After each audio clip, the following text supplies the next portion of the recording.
Hey, good afternoon, everybody. Tom Stewart here. I'm with Liz Trotter. Our guest today is Chris Schwab. Hey, Chris, this is Smart Business Moves. Hey guys, it's great to be back. I always love our conversations, so I think this is going to be a real fun one. Me too. I love having you here. So we were chatting just before we went live and trying to figure out the last time Chris did Smart Business Moves. And we believe it was like 2 years ago. I think so. Yeah. It Memories doesn't hate. seem like that. I know it doesn't. But last time we talked to him, it's true. He was not married yet. He was still here. He was still not in Japan with his wife, right? So like things have changed. What's changed?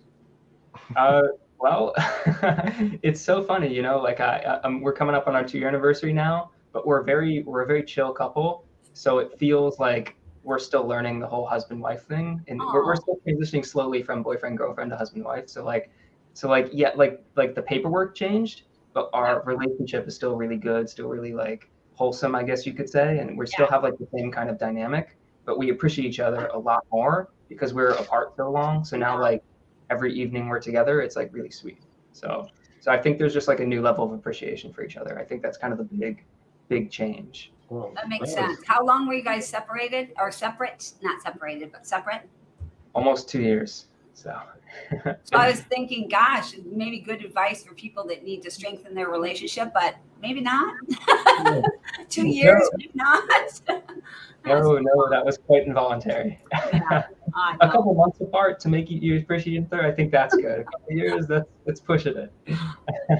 So you're still figuring out the being married thing. You say that like that's a process that you're going to complete and just check off the list. I am a process guy, but I think that's one that's going to take me a while to get through. Yeah. Well, when you get the process figured out, do me a favor, send it over to me. Yeah. Now that would be a useful webinar, I think, for everyone. That might be a business model that would have a lot more upside than anything you currently are spending your time on. We're kind of joking, but as many businesses have, husband-wife teams, family members, etc. I mean, I really think it would be great if there were some guidelines for that, because people do struggle. I know, I talk to them every day and they struggle. Relationships are hard when you're working this closely in this kind of a business. Very true, especially from work from home now. Your office with your spouse is like 1 foot away from each other. Yeah, and you never get away. You never get that little break to make you appreciate the other person. Yeah. You do need to build a little time away from each other. Yeah. Especially if you're somebody like me, I need alone time. So I don't know, it'd be hard on me. Yeah. Liz, you know what today is? No. Here. What is it? Today is the day of the month that the Consumer Price Index number is published in the U.S. I feel like you told us that last week. No. That was the JOLTS report. That was you're right. Job openings that aren't being filled. Yeah. All right, good. Show us consumer. So we've been talking about inflation from 1 month to 1 month, and it keeps getting higher, and it's been 8 point something the last few months. I think it was like 8.8 last month. It's 9.1% inflation for this month. Wow. Or for last month, for June. That's just killer, isn't it? What is Tom? I'm sure that there is a measure or an exact definition about what an actual recession is. Is it like 2 months? Isn't it something like that? 2 months? Yeah, that has to do with economic growth, and those numbers come out on a quarterly basis. So those numbers haven't come out for second quarter yet, but technically 2 consecutive quarters of what they call negative GDP is a recession. And quarter 1 they had a negative print, and there's a chance that quarter 2 will be. There's a lot of weird things going on the way they measure it. A lot of it has to do with imports and exports, and the exchange rate, the dollar is so strong against everybody else's currency that we're not exporting anything because foreign country can't afford to buy anything because their money doesn't go as far as it used to. I guess you're kind of on the other side of that, Chris. It takes a whole lot of yens to make a dollar now, doesn't it? It's funny you say that. It was just on my mind. I feel really bad for people here being paid in yen, but I'm doing great. My businesses are US, so I get paid in dollars, and the yen is at like I think it's a 24, 25-year low now. So when I first moved here in 2017 originally, the yen was about 107, 108 to a dollar. Contrast that to when I'm living here the second time, it's now I think 137 or 138 yen to the dollar. So it's like I'm getting a 30% discount roughly on everything. So I know people buying houses here who are it's like they're getting a 30% discount on a house, you know? So it's pretty wild when your savings are in hundreds of thousands on something. It's big. Yeah, the euro just reached parity with the dollar, I think yesterday or the day before, which That's is crazy. the first time in a long time. And there's some people speculating, and it might drop to, like 90 to a dollar, not even below parity. Wow. Ooh, that is the Eurozone is in trouble right now. Something to be said when you can print your own money. That's one of the things that the U.S. has going for it at the moment. Well, see. Oh gosh, going for it or going against it? Kind of depends on how you're looking at that. Yeah. Well, it's good for us travelers. We can just wherever, we can take advantage of that. But not much traveling right now. Well, okay, guys, let's get off this talk because we're just going to depress a bunch of people. People are already nervous about the whole recession talk, right? There's a number that comes out tomorrow, and then we'll drop it. It's called the Producer Price Index, which is kind of the thing that is the predecessor to the Consumer Price Index. The producer prices, a lot of that is all the stuff that the manufacturers make that go into, and commodities and stuff kind of factor into that. And month after month, the PP, the PPI. Thank you, has been going up, and every time that goes up, it pretty much implies, or at least is a pretty good indication that you're going to see the Consumer Price Index going up the next month because the inputs keep going up. So we'll be watching that number tomorrow too. So we can talk about that. I'll give you something to talk about next week. All right. I got it on my list. So next week when you ask me what day it is, I'll have the answer. Right. Cool. Well, we've got a little negative, but a lot of positive today. I've got a lot of positive notes for us. So I think it's a good talk. Yeah. There's some irony here, though, because we're shifting gears a little bit. We're calling an audible because we were fortunate enough to have Chris to help us out. We were talking about what you've been working on, Chris, and Chris has been working on his plan in terms of how to make the best of a bad economy if we are, slipping into a recession. That doesn't necessarily mean that has to be a bad thing, for us as business owners. If we anticipate and plan properly, it can actually create a lot of opportunity for us. And I think that's what you've been working on, Chris.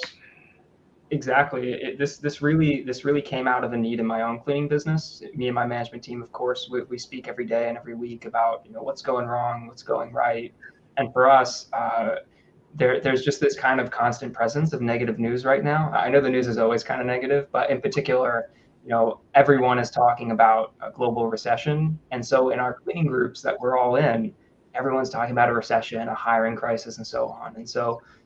That kind of sticks in the back of your head and you start to think, maybe the leads are going to dry up. Maybe it's going to be harder to hire people. How are we going to juggle all this? Yeah. So we start having kind of an informal series of talks at the end of our management calls. If we could recession-proof a business, and of course, 100% recession-proofing anything isn't possible, but if we could have an ideal business for experiencing a downturn in the home services industry, what would that look like? And how could we start to implement some of that vision into what we're actually doing in our day-to-day here, so that when we look at our business from the outside, it's much more robust. It's got a safety net, and it's much more able to withstand a prolonged dip in, for example, sales. So we started just looking at past recessions in the home services industry and how they've affected, with a particular focus on the cleaning industry, how they've affected companies in that industry. And we started looking at some of the current trends in business going into the future. And we looked at 3 different areas that, we're doing okay on, but maybe in a recession, you need to have more of a focus on those 3 areas than you do even in a normal business environment. And we just started implementing kind of a daily and a monthly check for those 3 different areas that we could start to kind of continuously improve over time. So we've basically mapped out an informal plan that we're using, and we're starting to share with some of the clients in my VA company for recession-proofing your cleaning company. So that's kind of what we've been working on a little bit, and I thought it just kind of it fit in well with this week's topic. Certainly is timely. No kidding. So what are the 3 things, Chris? Yeah, so I'll say 3 things and I'll jump off. And essentially, I'll go in depth on each. But it's a 3-step framework. It's not like a perfect framework. It's just 3 areas that are really affected in recessions. So one is typically there's a prolonged dip in sales. You see a higher churn rate. There's more cancellations. There's reduced frequency. So in general, on all fronts, both the marketing and the sales fronts, you're seeing a lot less business come in, and a lot of your lead sources are not as serious about booking. For things like move-in, move-out cleans, you may actually see an increase as people are moving out of their homes. Yeah. But for other things like biweekly, you're going to see a decrease. So for us, one of the big ones is how we maximize value on the back end and make ourselves much more, for example, profitable on each clean that we do. How can we increase the average ticket price? How can we work on our upsells? Things like that. We work on as well on lean operations. So there's a great book I always recommend to people that we can go over called Profit First. I'm sure you guys have heard of it. It's really big in our industry. But we talk about building an emergency fund. We talk about how to ask vendors for discounts, and we have templates for that we use. And we work on getting our key numbers going in the right direction so that we're able to run more leanly and increase our profit that way on each clean that we do as well, so that we have a bigger buffer than we normally would, and we're able to set aside a little bit more each month for our rainy day fund. So maximizing value on the back end is 1, lean operations is 2, and the third one is efficient operations. Because if you can increase the efficiency with which your team is working and the effectiveness with which they're doing work, your cost per hour that you're spending on VAs, or how many hours you need an office manager or production manager, for example, drops. So you're able to run a little more lean as well. So more efficient operations directly ties in to your lean operations, which directly ties in to maximizing the value on the back end. So it's a 3-step framework that's meant to be self-reinforcing. Each part should be playing into each other. So those are that's the 3 that I have in mind to kind of talk a little bit about today. I love it. Well, don't think you're just walking off now, because we definitely want to hear all the details. Thanks, Chris. Great talk. Going to try that. Hey, Denise. So I know Denise is very interested in this topic too. We had sort of a town hall meeting in our circles last week, and she was really into it. Yeah, so I know she's very intrigued, I'm sure, right now. And we've been talking for a while now. It's kind of funny how the industry has evolved.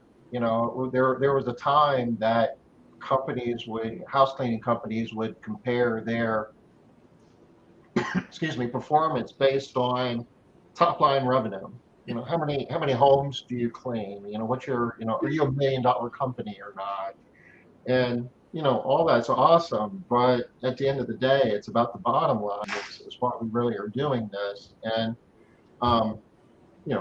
even business models were built in a way there's a ton of discussion about building your funnel and what are your conversion rates, and all that's important, but being profitable is what happens after you make the sale. And it sounds like that's kind of what you're kind of drilling on at this point. It's sometimes you can't make it up in volume, and when the volume starts going away, it's even more important to manage what happens after the sale. And that's what we do in Maid Central, so that's kind of certainly hitting my sweet spot. That's exactly right. Volume is going to decrease on things like marketing sources, and conversion rate's going to go down. So you need to work on your conversion rate even more. There are a few ways that you can bring in new customers. One of the ones that we're exploring right now is acquiring smaller companies where the owner just says, screw it, I'm done. A lot of people are closing up shop like they did at the beginning of COVID. So there are some ways you can build partnerships with people in related services like, nursing or liquor stores that see a huge increase during recessions. There's certain industries that actually become more in demand during recessions. Pet stores. Are you starting to see that now, where certain companies are just kind of saying I'm done with it because of like lack of demand? I've seen some people give up over the last year or so because of the labor situation. Oh yeah. So I guess there's a lot of reasons why you might want to quit. But are you starting to hear people like feeling that their demand is starting to dry out? It's 80% hiring still. There really is a hiring crisis going on right now in our industry. It's probably the number one issue at this moment, and it has been the past year and a half, I'd say. Every group we're in, every day, you see 5 threads about trying to hire people. It's a problem. But I'm personally starting to see some people who are very small. They're 10,000 a month or less. They're not very deep. It's not often their full-time thing. People who have it as a side hustle, or they're a solo team, for example, a lot of them I see are leaving the industry. I don't know if I see bigger companies getting out yet. I think there's a point where you're big enough in your market that you're safe, relatively safe. And I don't want to say recession proof. I know that's the topic, but you're relatively safe from going out of business. You can reach kind of a certain size in your service area where you're the big fish. And I'm not really seeing that. But in my VA company, for example, we have a lot of cleaning companies. We're seeing a big increase in the number of owners who are selling to bigger cleaning companies, their customer list, or selling entirely and merging. So we've seen, during COVID, we had 2 or 3 companies sell and say, we're done. Like, they were happy with the service, but they were done with the industry entirely. Yeah. But now we're seeing, every quarter, there's a couple people starting to sell now. So there is a big increase in people, I would say, getting out. I don't want to, well, big is not the right word, because it's not like I see thousands of them going out or anything. But in my little circle that I know, I've seen an increase that's quite unusual compared to previous years. Relative to what you have been seeing, you've seen an uptick. Correct. Yes.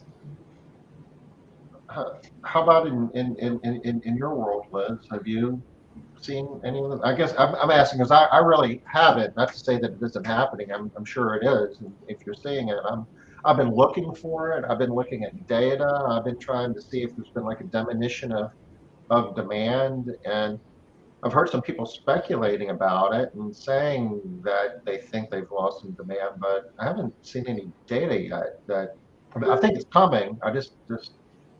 I'm wondering if we see a storm coming and we're bailing before the rain starts. I haven't heard anything about anybody wanting to sell, get out of the business, except for locally, local companies, small companies. But in the last 3 weeks, we've had 7 different clients that are talking about their leads being way lower than they had anticipated. So one of the companies was expecting a slowdown. It's her slow time of year, but her slowdown is even much more drastic than she had expected in the last 3 weeks.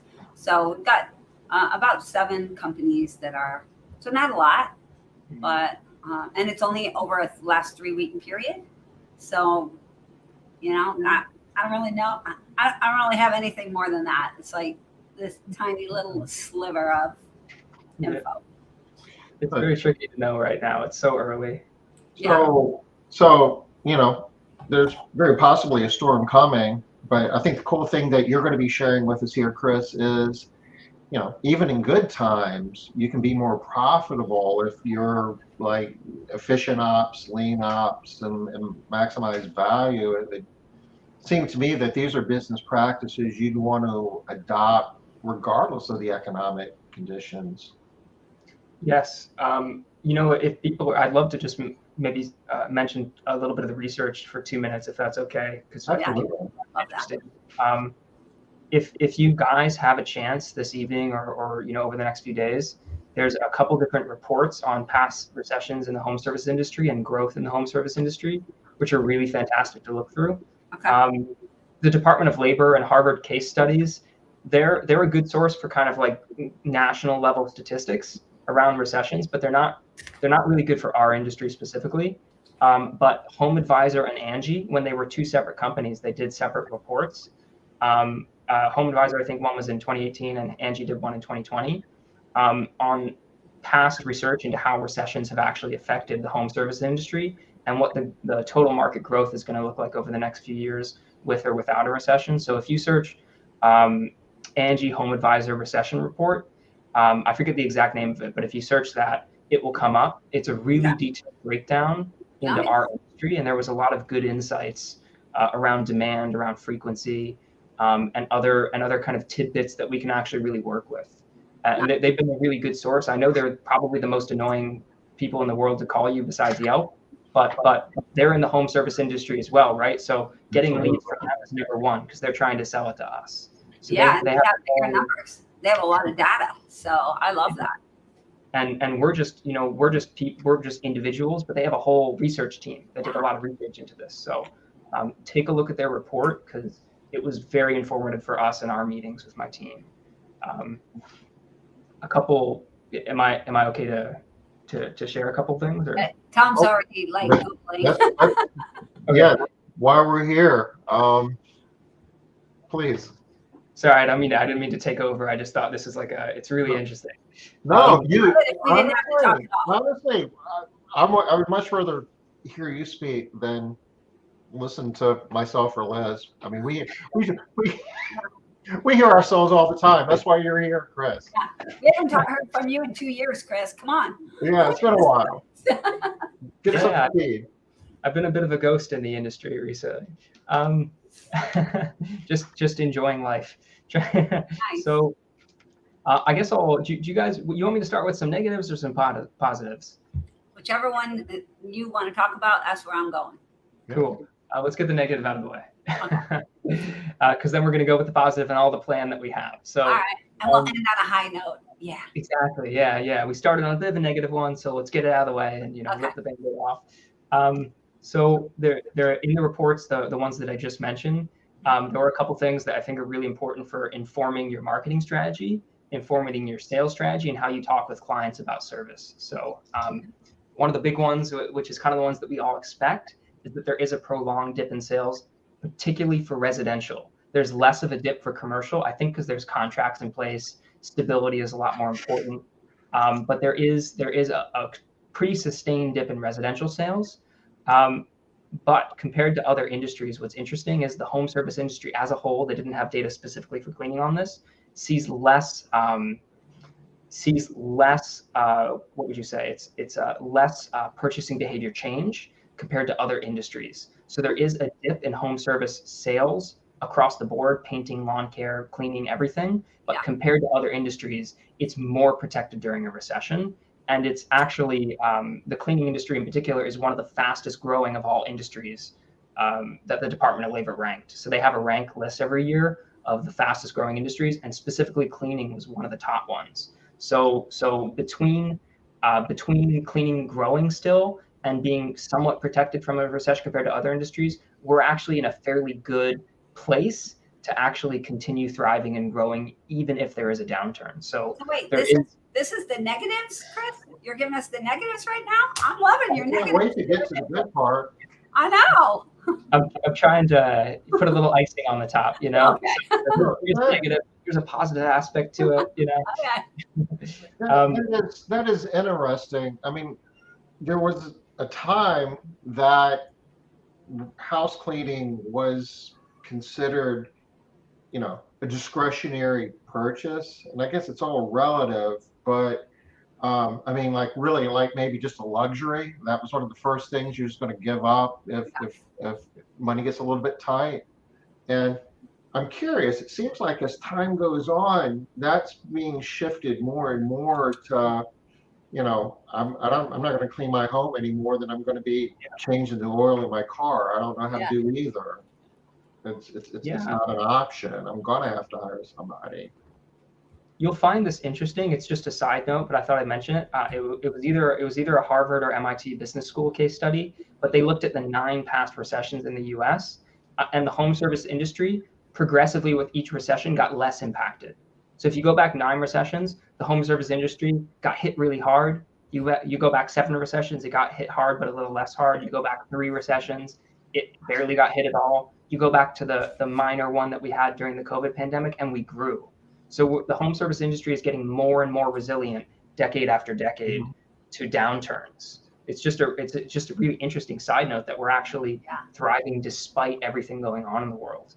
So you think the paradigm shifting from, this is discretionary spending to we're an essential service, basically. I can't, get rid of my cleaning service any more than I can turn off the electricity to my home. I think it's that we're spending a lot more time in our home, but one of the big things is that the 2 largest population cohorts that are alive right now, boomers and millennials, are all entering their life stages focused around home buying, focused around aging in their home. So there's a lot more need for home services as more people are living in homes and more people are aging and becoming elderly in homes. They need more home services as well. So and that group of people still really cares about cleaning. And now they can't do it, but they still really, really care about having a clean home. So the boomers, having a clean home is a point of pride on top of, safety, health, all the other good stuff. But if they can't do it, I forgot to mention, I'm so sorry. The research that I did is all focused on the U.S. So for people in Canada or the UK or France, I didn't tailor it specifically to that just because it's not the market that we're in. So I just wanted to note that real quick. Okay. Let's see. So this is, I see what you're saying, Chris. This is so negative. I don't know how I'm going to be able to handle all this negativity. Okay, I'll tell you some real negatives. All right. It is with the bad stuff. So there is a sustained dip in sales for residential, but you're also going to see a higher churn rate. It's probably going to almost double. It's not going to go quite 2 times. But if you're losing 5 clients a month, you might start losing 8 or 9. So there's a higher churn rate. You're going to see an increased dispute. So Stripe and some other payment processors had some interesting data around dispute rates per year. And so we looked at dispute rates in recession years. Stripe only had it for 1 year because they're kind of a new company relatively, compared to PayPal or something. But we looked at dispute rates and we saw a dispute rate increase sharply during recession years. And I know for us during the initial phases of the COVID pandemic, our dispute rate skyrocketed with Stripe. We weren't actually doing anything differently, same great cleaners, but people were finding issues with the smallest thing. And instead of asking for, a free extra or a re-clean or 10% off, they would ask for 100% refund. And if we didn't give it to them, they'd dispute it. So there was an increased disputes and there was increased reputational damage. And what I mean by that is you're going to get more negative reviews in a recession than you would otherwise. So you have to focus even more on getting positive reviews than you would normally, because you're actually fighting against negativity rather than growing with positivity during a recession. Right. It's a little bit of a mindset shift, but it's something you have to be aware about, just because unfortunately our average star ratings on Google or Thumbtack or whatever is so important. And lastly, you do see a big damages claim increase as well with insurance. So people claiming cleaners broke something or claiming something is missing, you do see an increase with that as well. So on the residential side, you should expect to see those numbers change. So sales, churn, disputes, damages, and negative reviews are all going in the direction that you don't want them to go a little bit more. In terms of frequency of cleans, this applies to both residential and janitorial. People reduce the frequency of their clean. So if you have a lot of biweekly clients, They might go to monthly. If you have a lot of monthly, they might go to seasonal cleaning, like a spring deep clean or something. So there is a fairly big drop off in frequency. People still need cleans, but they just reduce their, they typically go down one level in their frequency with your plan. And with commercial, some small businesses, for example, if you're a gym, you might need you might have 3 daily quick cleans or something, or someone on the floor all the time. They might reduce that down to once a day. If you're a small office, you might reduce the scope of service and try and renegotiate contract terms.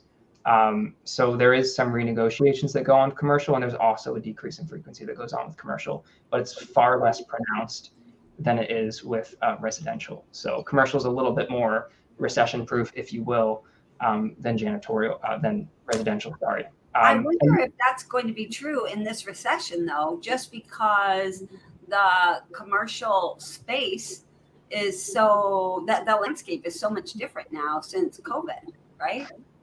Oh yeah. Well, this is Tom. If I'm correct, I think your company does more commercial. Is that right? No, we're residential. Okay. But, us too. for space, commercial space, office, retail, even industrial, having it cleaned is maintenance. They refer to it as building maintenance. It's the same as they're not in business if they aren't cleaning it. So it really isn't negotiable. They will maybe renegotiate contracts and try to skinny down the scope of work and get some money out of it if they're struggling financially, but they're not going to cancel it completely. If they do, they're out of business. Yeah, you can't cancel. I think that's the main thing, is the scope of what's involved in the price, but they still need the service. So there's opportunity to make it work. I think it's such a great point, Liz, especially because so many offices are not being used now, right? So many people are working from home permanently. I know there's a little shift back into the office. Yeah. At least in the UK, even the government's pushing it really hard. They're like, you have to get back into the office. But I'm wondering though, because of that, because it's not as packed or busy as it was, I wonder if they could fall into the reduced frequency to the same degree as residential might, right? Just drop it down a notch. So instead of being cleaned twice a week, they're going to go to once a week, or instead of weekly, they're going to go to bi-weekly, or going down one, since they have fewer people in their buildings, maybe seeing less need. I don't know, with COVID taking it up a notch again, that might change things. But Chris, what is today? Wednesday? I think it was a couple of days ago, maybe Monday. Holland came out they passed a law in Holland making remote work the law. It's like, unless there's some compelling reason why you have to go into work, it's your legal right to be able to do that job from home. Wow. That is really surprising. I like it though. And it's the opposite. Yeah. Anytime there's more flexibility in work, I think it's generally a good thing for the workers. That's a really surprising law, especially in Europe. Things in Europe tend to move a little bit more slowly than in the US. So it's good to see that happen so early. I don't have any data for it, but it'd be very interesting if someone were able to find it who's watching, if there's a breakdown in the differences that different size businesses utilize different services in a recession. Like if you're a small business, like a small medical office, maybe you cut back more than a giant 500 employee company does, right? It'd be interesting. The research that I looked at was just commercial as a whole, just janitorial versus residential. They didn't differentiate by size of company. So it was detailed to get to midnights, but it wasn't a super, detailed 300-page breakdown or anything. If you're a small business, like, what you're describing, yeah, absolutely. You can pull it in-house and reallocate some payroll dollars that you're going to be, investing in anyway to do the general clean on the office. But multi-tenant space, larger offices, that's not an option. Yeah, I wonder if there would be a shift to in-house as well. Maybe they contract out to a company, but maybe they hire someone in-house instead. No, that depends what happens to the labor market. Currently in the U.S., when there's for all practical purposes, 2 job openings for everybody looking for a job. That's, bringing it in-house for a larger organization, they're going to have to staff up for that probably. Most organizations are having a hard time hiring people to perform the activities that's their core product or service. It's such a tough situation when you have enough business to grow but not enough people. Oh, talk about the ultimate frustration. It's a good frustration, but Yeah, this is we've used the term unprecedented times, I guess, for a long time, and the hits just keep coming. The whole inflationary aspect of this makes it very unique. We haven't been really dealt with inflation for like 40 years. So the idea, I guess the term that they use for that is called stagflation, where the economy goes into a recession, there's contraction in economic growth, but at the same time prices continue to go up. And that very well might be what we're dealing with here. And what's the old saying? It's a recession if my neighbor loses his job. It's a depression if I lose my job. Yeah. So, the whole idea of a recession, there's certain people in the market that are struggling financially and they're having to make choices, but the lion's share of the people in a given market are still working and they're still going to behave pretty much the way that they were before. But the inflation part of this affects everyone. So, I don't have any answers for that, but I'm just pointing that out that, the data that we're working with here probably doesn't address the unique situation that we're heading into. It's interesting you say that, and it just this isn't part of the notes I have, but just kind of an interesting thought. What we're talking about today is in part becoming more profitable. It's being more lean. It's tightening our belt a little bit. It's all the small changes in the right direction we can make. Yeah. Consumers are going to be thinking those same things, but our hope as a business is that they don't tighten their belt, right? So while we're tightening our belt, we're hoping no one else does because we want them to continue using us. So it's kind of a or that if they tighten their belt, not in this area. Not in this area. Right? Yeah. Like in some other area. Is Uber Eats or your cleaner more important? We're hoping the cleaner gets out on top there. Yeah. But part of this equation, I'm presuming, is kind of keeping an eye on your cost. You want to tighten your belt on the cost side, but the whole labor part of this is costing more now than it used to, and by all accounts, our labor is going to be costing more 6 months from now, a year from now, than it does at the moment. So, we want to be as efficient as we can and as lean as we can. But for most companies, we're going to have to pass some of that along to our clients, which. Yes.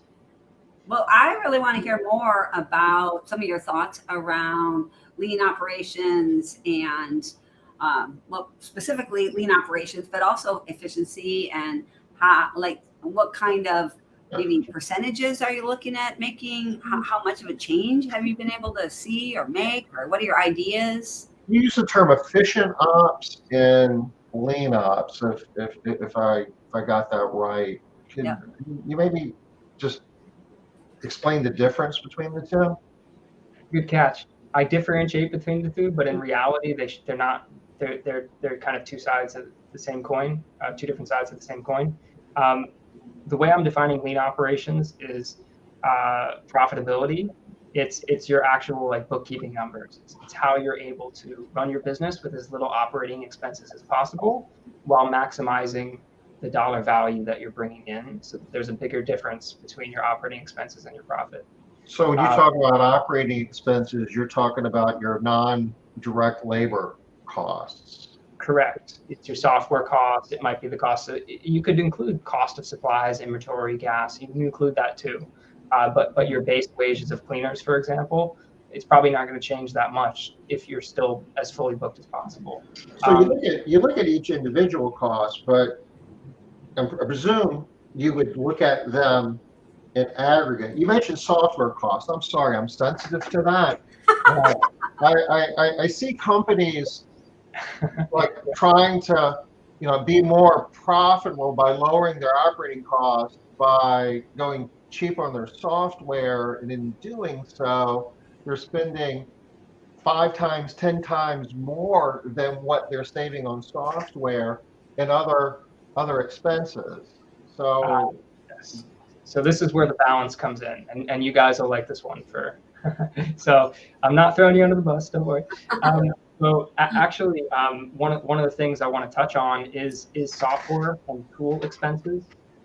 A lot of people have dozens of subscriptions for their business to various tools, but that's fine if you have the extra profit right now, but you won't always have that extra margin. But what you want to do is you want to find as many all-in-one tools as possible right now, because with an all-in-one tool like Maid Central, you do 10, 20, 30 different things that are really useful for a business owner. You're not just doing one thing, like Google Calendar, and then you have to have another for your booking site. You guys have a lot under one umbrella. So right now, one of the ways that you're able to save costs is by going for all-in-one softwares that do more than one thing that you need. So for example, your booking software might be able to book customers. It might be able to do the scheduling, charge cards, send email and text reminders to clients.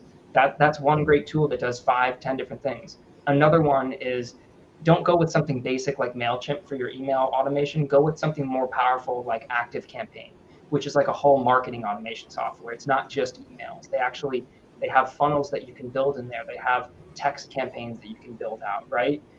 So start to go towards the direction of all-in-one and bundled tools. So you can have 3 or 5 great tools that you're running your business on 90% well, instead of going for 25 different tools that you're paying for different subscriptions on, just because you want to try and make your setup perfect or whatever, right? So you're gonna want to go for the fewest possible tools that you can use and still do the job. And that means softwares like Maid Central are going to become even more essential, because people are going to have to be canceling, half their subscriptions that they have right now. And that goes for marketing too as well. So a lot of us have 5 different marketing sources that we're paying for, and I'm so guilty of this. I just can't stop exploring new marketing sources. But when we do a marketing ROI analysis, we look at every business quarter which platform is giving us the highest return for our dollars, which has the lowest cost of acquisition, and so on. And for us, what we're doing now is we're kind of going with the 80-20 rule, where we're looking for the 20% of marketing that we're doing that's giving us 80% of the results. And we're focusing all our dollars on that one platform and reserving a little bit extra for the second platform that's also giving us business. Like for us, that's the Google ecosystem. That's Google My Business, it's Google AdWords, Google Local Service Ads. That ecosystem gives us 80% of our new customers. Mm-hmm. So we're maximizing our dollar value in that direction, and we're leaving a little bit extra for Thumbtack and for SEO, because those two are also big sources for us. So basically, you want to do a marketing ROI analysis and cut down all the unnecessary expenses in your marketing and change it all over the direction for what's working. And it's something, again, these are all things that you should be doing anyway, but they're things that become twice as essential in this kind of environment that we might be entering into. So that's kind of what I mean by lean operations, is it's the balance between spending on what you need to spend on, but optimizing every dollar that you're spending. So that's what I mean by lean. It's kind of a little bit of a minimalist philosophy, if you will, where you're not depriving yourself of a tool that you need or new business, but you're just making sure that it's actually going to where it's supposed to be going. And then the difference between that and efficient operations, just real quick, just to clarify, is I'm specifying efficient operations for the way that you run your business. So lean operations is the expenses that your business incurs to be run, and efficient operations is the actual way that you're running the business day to day. The way that you handle your to-do lists, your daily workflow, the way that you manage your teams, where your money is being spent in the office, and SOPs that you use. So lean is related to cost, efficient related to how you're actually working. All right, so cost and methodology together. We want to be working on both of those. Okay. Most cleaning businesses have a unique way of running their business, or at least, they think they do. That, well, that's not the way that I do business. This is the way that I do business. This is the way that we do it. It's almost like, I use the term, everybody wants to paint their own masterpiece, and I mean, that's good. And, you're taking the risk of being an entrepreneur. That's your privilege. But if I'm hearing you right, sometimes, especially if times start getting tough, it might be worth taking a hard look at that and abandoning some of the workflows and processes that it might be your own twist, but it might not be serving you well in a down economy. Yeah, that's exactly right. I think the number one skill out of any of this, if there's one thing you take away from the talk, it's that cultivating adaptability is the number one thing that you're going to need to get through a recession, because you're going to have to change the way you work. You're going to have to change the tools that you use, where you market, where you hire. A lot of things are going to change fundamentally in the way that you do business. So you have to cultivate an attitude of being able to adapt to whatever the current situation is, rather than sitting and being annoyed that it's not, it's not easy money anymore, or it's not, it's not the way you used to do business. This is how we've always done it. This has always worked. It needs to just fix itself again.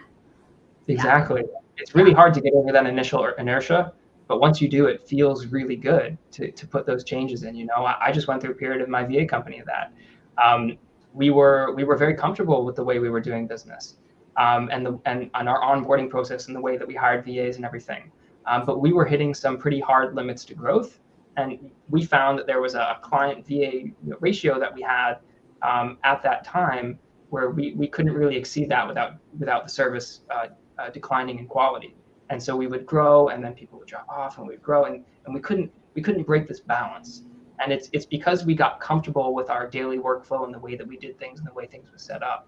And I finally got off my butt, and I started to change some things, and we're in a much more growth-oriented place now again, because we've changed the way we're doing things. We outgrew that stage of our business and that way of doing things. And if you want to think of it in a positive way, it's a growth thing as well. The fact that you're just surviving in a recession at all when so many small businesses are closing is good, and it's commendable. But it's kind of like that whole thing some people talk about. You can go in a downward spiral or an upward spiral, but you can't stay in the same place. Yeah. I feel like a recession it really exemplifies that. You might survive in a recession, but you're slowly draining away. Customers are churning, they're not coming in as quick. You're starting to get to a break-even place. You have to be growth-oriented, and you have to start to be spiraling upwards again. And that involves changes to what you're currently doing. So Chris, you're really in a unique place within the residential cleaning space. I mean, you run your own residential cleaning company, but you also have a VA service that you provide service. I mean, probably a number of industries, but a number of your clients, I believe, are house cleaning companies. 85% maybe. We do pressure washing and lawn care and stuff, but obviously being in the cleaning industry, it's mostly cleaning. Okay, so you're able to. I suspect you have discussions with owners of house cleaning businesses along the lines of what you're sharing with us. I mean, you're providing some of the support, VAs to help with some of these key processes. Do you guys ever get into discussions of, you might be able to get some efficiency in your operations by changing some workflows? Is that a product, a service you offer, or is that like a byproduct of the service you offer? It is. It's built into it as much as we can. So one of the things we do with new clients is I have a delegation vault I give them access to if they want it, where I have a whole series on how to work efficiently in your company. So we break it down as a whole productivity system that we use. I covered some of that in our last talk a little bit. That's kind of taken directly from. That was 2 years ago, Chris. That's right. Yeah, and you've had a lot of guests since then, so you're like, what's this guy? Remember he did the 2 parts. I remember it was really good. Yeah, I remember he did hit on a lot of this. You know what they say? It's not what someone said. It's the feeling they left you with, right? It's kind of like that. Like, I know Chris was talking about something, but it was awesome. I know it was awesome. I really liked him. Well, thank you. Yeah. So to answer your question, yes, we build it into when we're onboarding people. We have a whole delegation vault and process that we take them through for how to work efficiently. And I'm always talking with clients about different recommended systems they can use for different areas. And we kind of tailor it as much as we can to people because we have a dedicated VA. It's not a service where there's a whole team attending your business. You work with one person day in and day out. So they learn the systems and the tools that you're using in your business. They learn how you quote with clients. They learn how you follow up. And every business on the planet is going to have areas that they're weaker in compared to the ones that they're stronger in. No one has full balance across all of them, although it's a great goal to have.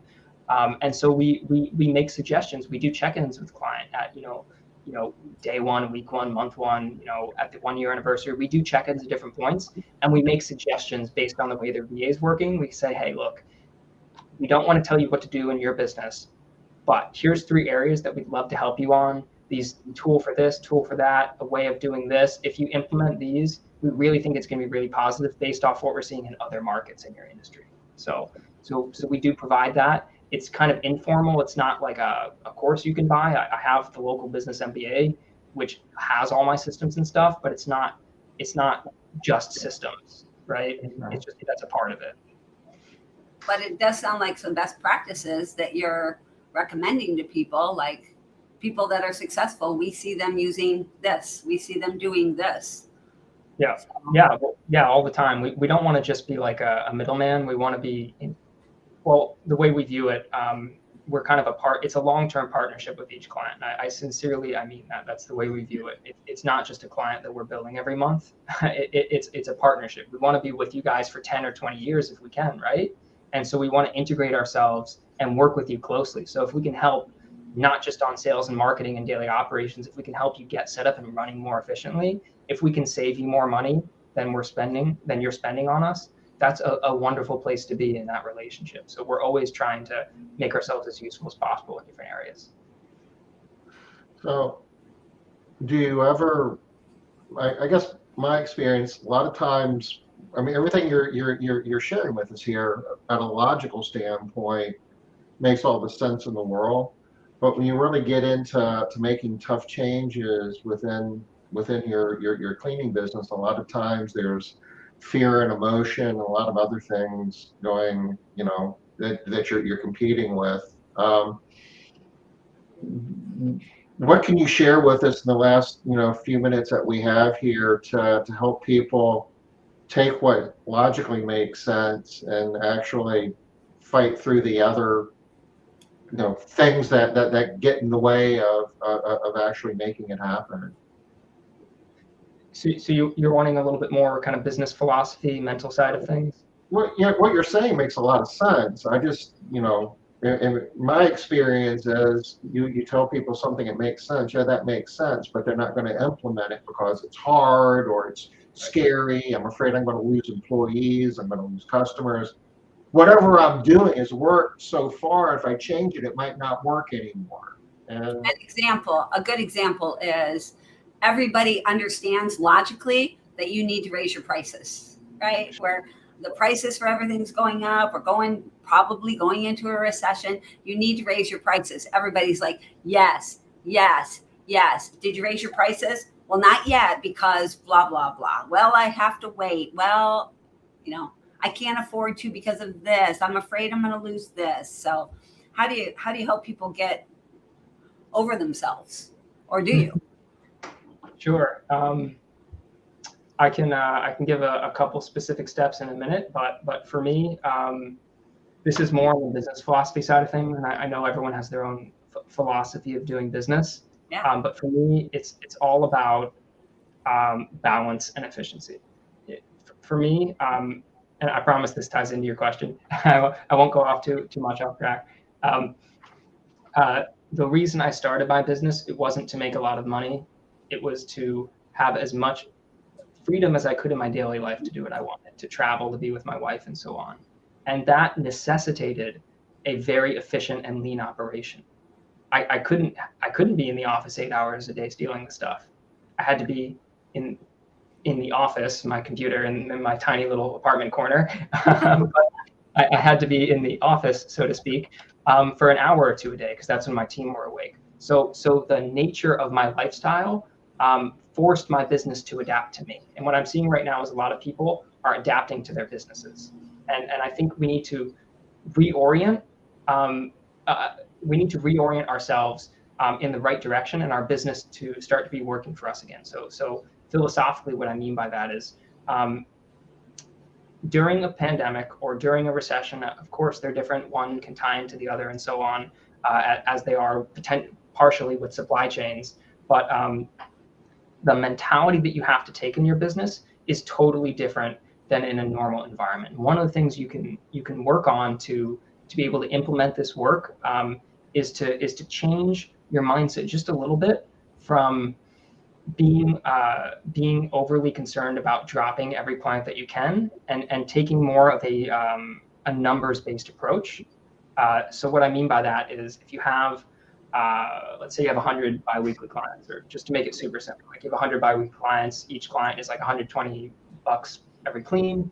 Maybe that's a little bit on the low end nowadays, but just to make it simple, and you raise your price by 15%, let's say, so you're raising it by what, $12, $6, $18. So they're going to be, so it's going to be $138 a clean now, right? So if you raise it by 15%, you're probably thinking the worst case scenario is like 25% of my clients drop me. It's too expensive, right? Your thought process is that if you raise your prices a little bit, you're actually going to come out behind rather than ahead, because you're going to lose enough clients with the price increase that the loss from those clients is greater than the gain that you'd make from the price increase, right? That's kind of what's going on. Even if people aren't verbalizing that, right, that's what's going on in the back of their heads, right? Right. But what you don't realize is you're losing out more by staying at the same price, because inflation's eating away at your profit margins. All the prices and tools that you have are going up. Your cleaners are going to need a higher rate. So if you're staying at the same price, the loss that you have by staying at the same price is most likely in reality going to be greater than the loss that you lose from a few clients with the price increase. So it's sitting down and actually having a little bit of math on the table in front of you to work out what the probabilities are of a loss and a gain for each change that you make in your business. So one thing I like to do is I recommend that people have a 3 to 6 a month emergency fund at a minimum. And they say, oh yeah, that's great, but my operating expenses are $12,000 a month. How can I just get $36,000 for a 3-month emergency fund, right? Where's that money going to come from? And I say, what you're going to do is you're going to email every vendor that you have for every tool, inventory, everything that you have, every vendor that you deal with as a business cost. What you're going to do is you're going to email them and you're going to ask for a small discount. You're not going to ask for like a year free or 50% off. You're going to ask for between 5 and 15% off your base price that you have with them, because you want to stay with them, but your expenses are high. 2/3 of them are going to say yes, at least temporarily. Maybe they'll give you 2 to 3 months free. Maybe they'll give you 10% off your monthly plan. Take all of the savings that you get from all of those vendors and put it directly into building your emergency fund. So you're basically redirecting your sources to building a safety net instead of growing again. Whereas in a normal environment, you might take all those savings and reinvest it back into marketing. You're reinvesting it into your emergency fund. You're reinvesting it into making sure that your company isn't going to go under on a moment's notice. So what I'm saying here is, in order to get over the fear of changes in your company, you need to be able to take a numbers-based approach so you can rationalize and think out what each change in your business is going to do. You need to take an adaptable mindset in terms of changing the way that you work in your culture. If you can do those 2 things at a minimum and increase the efficiency with which you're working, I think you're going to be so much better positioned, just from a mental standpoint, to be comfortable making changes in your business and know that you're going in the right direction. Sorry, I know it was really long. That's awesome. It's funny how quickly an hour can go by. How is it already an hour is gone? Or 2 years for that matter. I can't believe it's been 2 years since we've done this. Yeah. Chris, if anybody wants to continue the discussion, get more information, or learn more about the services you provide through your VA service, I believe this is the website they would want to go to. That's correct. We just did a site refresh. So yeah, it's InoVALocal.com. And they can get a receptionist if they need just phone related work, or a virtual assistant if they want actual admin support. And if they want some support improving efficiency, if they want some support, they can use the exact systems I use in my cleaning company. We can help them set that up. I'll drop the URL in chat so everybody will have that. Awesome. Any last thoughts here, Chris? I always I really love when I get on with you guys. It's always really fun. A lot of interviewers are, they're like question, bang, question. You know, it's very direct. It's very strict almost, if you will, with the structure. So it's really nice to have. Prepare. Yeah. Yeah. I would say, I know an hour went by quick. Yeah. I talked briefly about this 3-step framework that I have. And some of the thoughts around the future. I know we didn't get to go into those details. I have all these notes available. I'll post them in the group if that's okay, or send them directly to you so everyone can have those. Since we didn't, there's only so much you can do in an hour, but I want to make sure that you guys have a specific list of steps that you can do. That'd be great, Chris. Thank you so much. Yeah, if you want to share your notes with us, we'll post that for download on CBT. Cool. Yeah. And on Cleaning Profit Builders too, Tom. Sure. Yeah. Awesome. Cool. Well, it was a blast. It always is. Well, thanks so much, Chris. Tell your wife we said thank you for letting you come on here, spending some time with us. I know you guys cherish your time together. Nah, she's still asleep. She's still sleeping, right? I forgot. It's only 7 a.m. over there. Usually it's the other way around. She's a flight attendant, so she's always getting up at 3 a.m. And I'm like, why are you waking me up too? But this time it's the other way around. This time I got her. So. Nice. Thank you, Chris. Thanks, Chris. Bye, y'all. We'll see you guys next Wednesday, 5 o'clock Eastern. Bye-bye.